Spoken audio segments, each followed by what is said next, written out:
Bismillahirrahmanirrahim. Assalamualaikum warahmatullahi wabarakatuh. Alhamdulillahirabbil alamin. Salatu wassalamu ala asrofil anbiya'i wal mursalin Sayyidina wa maulana Muhammadin wa ala alihi wa ashabihi ajmain, amma ba'd. Alhamdulillah, dengan puji syukur kepada Allah Subhanahu wa taala, kita masih diberikan kesehatan oleh Allah Subhanahu wa taala untuk tetap berada di jalannya Allah Subhanahu wa taala. Selawat serta salam senantiasa tercurah kepada baginda Rasulullah sallallahu alaihi wasallam, kepada keluarga beliau, kepada sahabat, dan kepada seluruh pengikutnya yang setia hingga akhir zaman. Termasuk kita yang ada di sini. Semoga kita semua selalu mendapat syafaat dari Rasulullah sallallahu alaihi wasallam. Amin. Amin ya rabbal alamin. Baik, alhamdulillahirabbil alamin. Hari ini Ustadz akan menyampaikan sebuah inspirasi. Inspirasi ini datangnya dari sahabat Nabi, yang mana sahabat Nabi ini adalah sahabat yang sangat dermawan dengan hartanya dan dengan kekuatannya. Dia digelari dan diberikan keistimewaan oleh Allah Subhanahu wa taala untuk masuk surganya. Siapakah dia? Nah, pada kali ini insyaallah Ustadz akan menyampaikan kisah sahabat Nabi, yaitu Talhah bin Ubaidillah. Dia juga disebut dengan bodyguard yang dijamin masuk surga. Mari kita mulai mendengar inspirasi cerita dari sahabat Nabi ini. Sahabat Nabi yang berasal dari suku Quraisy adalah Talhah bin Ubaidillah. Dia lahir pada tahun ke-28 sebelum hijrah di Mekah dengan nama lengkap Talhah bin Ubaidillah bin Utsman bin Amr bin Ka'ab bin Sa'ad bin Ta'im bin Murrah bin Ka'ab bin Luwai bin Khalid bin Fir bin Malik bin Nad bin Kinana Al-Quraisy Al-Taimi Al-Makki Al-Madani. Cukup banyak ya, luar biasa, banyak sekali nasabnya. Ibunya bernama As-Sahab bin Al-Hadrami. Berdasarkan silsilah keluarga Talhah bin Ubaidillah, nasabnya atau keturunannya bertemu dengan Rasulullah Shallallahu Alaihi Wasallam pada Murrah. Artinya, keduanya memiliki leluhur yang sama. Talhah juga merupakan salah satu dari 8 orang pertama yang memeluk Islam. Ia masuk Islam melalui anak dari pamannya, yaitu Abu Bakar As-Siddiq. Nah, kita lihat semasa hidupnya Rasulullah Shallallahu Alaihi Wasallam memberikan banyak sekali gelar kepadanya karena keistimewaannya yang dimiliki oleh Talhah, yaitu yang pertama Talhah al-Khair atau Talhah yang baik. Berikutnya Talhah al-Fayad, artinya Talhah yang murah hati. Dan Talhah al-Jud, Talhah yang dermawan. Semasa mudanya sukses ya, menjadi pembisnis, sukses dan kaya raya. Namun hal itu tidak membuatnya sombong.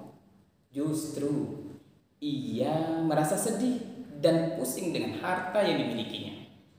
Seperti yang dikutip dari tulisan Ummu Ayyasa dalam bukunya yang berjudul Sirah 60 Sahabat Nabi Muhammad Sallallahu Alaihi Wasallam. Saat itu Tahlah menerima harta dari Hadramaut, sebuah lembah Yaman, senilai 700.000 dirham atau sekarang setara dengan 35 miliar. Banyak sekali ya. Kemudian istrinya Su'dah binti Auf menyarankannya untuk membagikan harta tersebut kepada fakir miskin. Maka Tahlah pun membagikan hartanya hingga tak tersisa sedikit pun. Bahkan Tahlah pun membiayai pernikahan anak-anak muda pada zaman itu di keluarganya dan mencukupi kebutuhan keluarga yang tidak mampu. Tidak heran ya, Rasulullah Shallallahu Alaihi Wasallam memberikan gelar Tahlah al-Fayad atau murah hati. Selain itu, Tahlah bin Ubaidillah merupakan salah satu seorang sahabat Nabi yang selalu ikut berperang bersama Rasulullah, kecuali dalam perang Badar. Kemana beliau? Karena pada saat perang Badar, Rasulullah SAW menugaskannya bersama Said bin Zaid menuju Syam. Dilansir dari buku ensiklopedi Sahabat Nabi, kisah mula saat Tahlah ikut serta dalam perang Uhud dan menjadi pelindung atau bodyguard Rasulullah Shallallahu Alaihi Wasallam. Ia berjuang paling depan dengan seluruh tenaga dan untuk menghadang para musuh. Kemudian Rasulullah Shallallahu Alaihi Wasallam memerintahkan Abu Bakar As-Siddiq dan Abu Ubaidah bin Al-Jarrah untuk membantu Tahlah yang sedang berjuang seorang diri melawan pasukan musuh. Wah, luar biasa. Melawan musuh dengan sendiri. Saat ditemukan kondisi Tahlah dalam kondisi pingsan dan tubuhnya berlumuran darah. Diketahui dalam buku The Great Sahaba karya Rizal Aizid. Bahkan pergelangan tangannya putus sebelah. Kondisi tersebut membuat Abu Bakar dan Abu Ubaidah mengira Tahlah sudah gugur. Namun ternyata Tahlah belum gugur dan hanya pingsan saja. Hal itulah yang membuatnya mendapat gelar syahid yang masih hidup. Dari siapa? Dari Rasulullah Shallallahu Alaihi Wasallam. Dikisahkan dalam buku karya Robi Afrizan Saputra. Saat itu Rasulullah sedang membaca Al-Quran surah Al-Ahzab ayat ke-23. Sebagai informasi, Tahlah bin Ubaidillah adalah seorang yang dimaksud dalam firman Allah tersebut. Arti dari ayat tersebut, di antara orang-orang mukmin itu ada orang-orang yang menepati apa yang telah mereka janjikan kepada Allah. Maka di antara mereka ada yang gugur, dan di antara mereka ada pula yang menunggu-nunggu, dan mereka sedikit pun tidak mengubah janjinya. Surah Al-Ahzab ayat 23. Dari cerita singkat tentang sahabat Nabi yang sangat menginspirasi tersebut, ya, perlu kita ambil pelajaran yang mungkin sangat penting bagi kita semuanya, yaitu kedermawanan. Karena kedermawanan merupakan salah satu sifat yang terpuji. Kedermawanan inilah yang akan senantiasa menjadi keutamaan bagi pelakunya. Orang yang dermawan akan dicintai Allah Subhanahu wa Ta'ala dan disukai semua manusia. Sifat para nabi dan rasul inilah yang harus diteladani oleh para pengikutnya, termasuk kita yang masih hidup sekarang. Oleh karena itu, alangkah beruntungnya orang yang memiliki sifat dermawan dengan harta yang dimilikinya.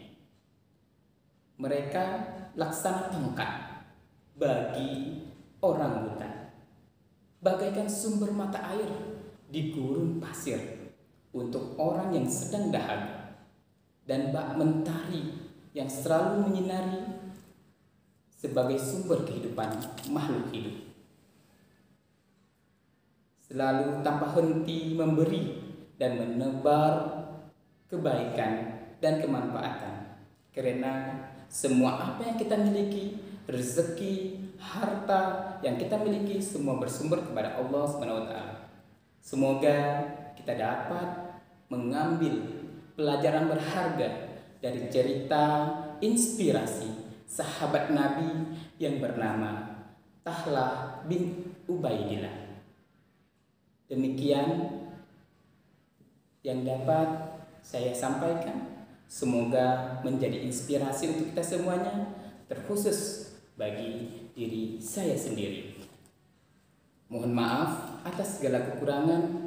Billahi taufiq wal hidayah. Assalamualaikum warahmatullahi wabarakatuh.